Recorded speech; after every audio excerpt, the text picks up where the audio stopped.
Shine on on. C'est une histoire qui s'appelle Le monstre du croque-fesse. Mais ne vous inquiétez pas, même s'il y a un monstre dedans, ça ne fait pas peur.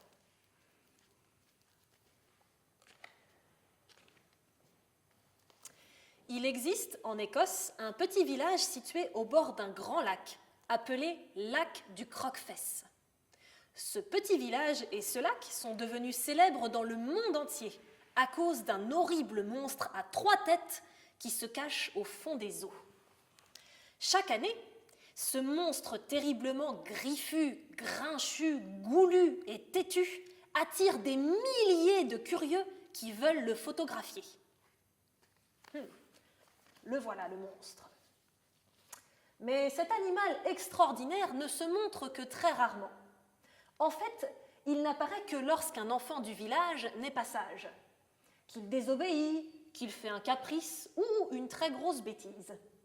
Alors seulement, le monstre à 3 têtes surgit du fond du lac, tout griffu, grinchu, goulu et têtu. Sa première tête possède la voix la plus grinchue du monde. Elle appelle par son nom l'enfant qui n'est pas sage. Sa deuxième tête a l'air la plus goulue. Elle ricane « Je vais te croquer un morceau de fesse !»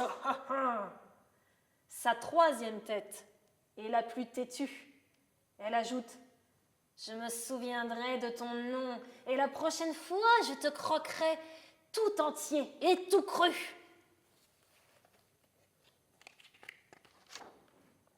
Tous les parents sont fiers de leur monstre. Grâce à lui, ils peuvent travailler tranquillement, bavarder et se reposer car leurs enfants sont très sages. En effet, ils sont tous terrorisés à l'idée de perdre un morceau de fesse ou d'être dévorés tout cru par ce monstre, griffu, grinchu, goulu et têtu. Alors ils s'ennuient toute la journée. Pendant ce temps, juste sous leurs yeux, les enfants des visiteurs font des caprices, des bêtises et ils se chamaillent comme tous les enfants du monde, sans risque d'être dévorés par le monstre. Devant une telle injustice, Arthur, un petit garçon, décide un jour de réunir ses copains. Il leur dit « Nous sommes devenus tellement sages que nous n'avons même plus l'air d'être des enfants. Nous mangeons tout notre pudding, même s'il n'est pas bon. Nous ne nous bagarrons jamais. Nous nous tenons très bien à table. Nous allons au lit sans rouspéter. Bref, nous sommes si raisonnables que ça ne peut plus durer. Je vais partir combattre le monstre du croque-fesse. » Ses amis s'écrient « Mais tu es fou! Ce monstre tout griffu, grinchu, goulu et têtu va te dévorer tout cru !» Mais Arthur est si fatigué d'être sage qu'il dit « Tant pis, au moins je veux essayer de nous en débarrasser. » Tous les enfants rentrent chez eux très inquiets, sauf Sandy, qui est la meilleure amie d'Arthur. Ils admirent le courage d'Arthur, mais ils sont convaincus qu'ils ne le reverront jamais. Sandy tente encore de le persuader de renoncer. Pourtant, le petit Écossais est bien décidé. Alors, Sandy a une idée.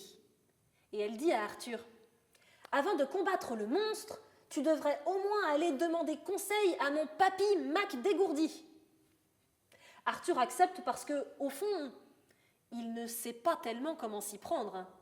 Il suit son ami Sandy chez son papy Mac dégourdi.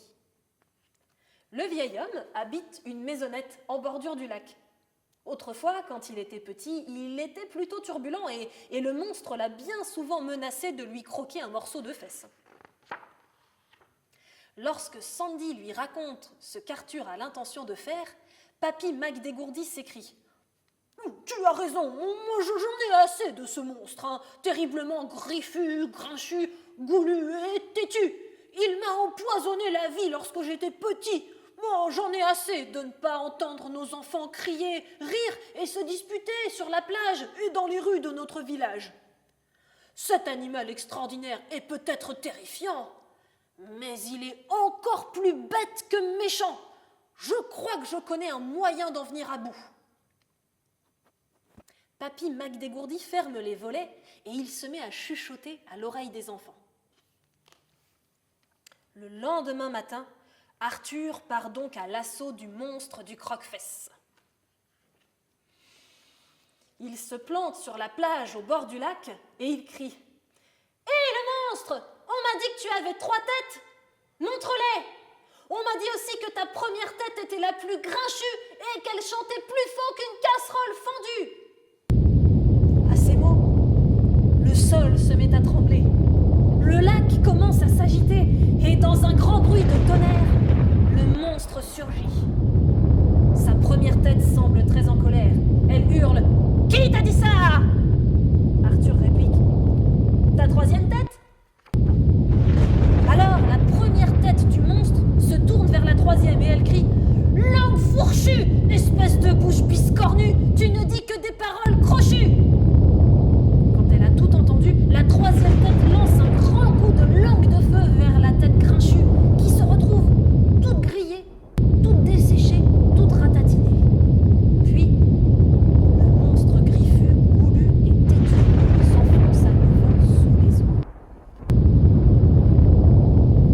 Papy McDégourdi et Sandy encouragent Arthur. Alors, le petit Écossais crie encore. « Hé le monstre! On m'a dit que ta deuxième tête est peut-être la plus goulue, mais qu'elle est aussi ridiculement joufflue !» Le sol se met à trembler, le lac commence à s'agiter, et dans un grand bruit de tonnerre, le monstre surgit.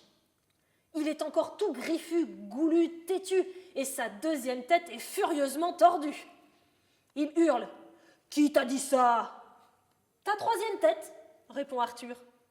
La troisième tête essaie bien de dire que ce n'est pas vrai, mais elle n'a pas le temps de protester, parce que la deuxième tête lui mord déjà l'oreille. Comme elle est très têtue, elle cherche à se défendre et à se venger en sortant de nouveau sa langue de feu.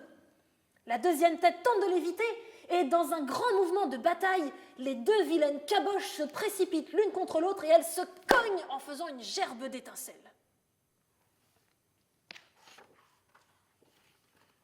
Le monstre griffu est complètement assommé. Il s'enfonce dans les eaux du lac. Le bruit surprend les villageois. Ils viennent s'informer de ce qui s'est passé. Quand Papy McDégourdi leur a tout raconté, ils se mettent à se lamenter. « Malheureux, mais qu'avez-vous fait? Nos enfants, ils ne vont plus être sages. Et si les journaux et la télévision annoncent que notre monstre est tout grillé, ratatiné et assommé, il n'y aura plus qu'à fermer les hôtels et les restaurants. Oh !» Tandis que les enfants font la fête, les parents sont soucieux et ils discutent entre eux. Papy McDégourdi propose « Bon, expliquons aux visiteurs que tous nos enfants sont sages comme des petits cœurs et que notre monstre terrifiant apparaît de plus en plus rarement. » En se tournant vers leurs enfants, les parents découvrent soudain qu'ils n'ont jamais été aussi joyeux et actifs et ils décident eux aussi de se détendre un peu.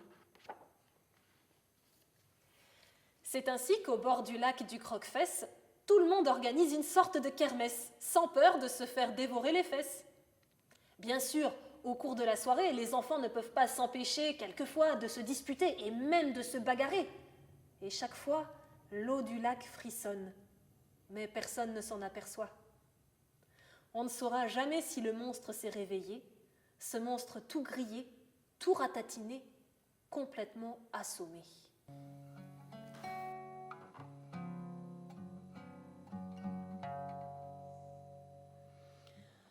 Oh, shine on, oh, shade, oh,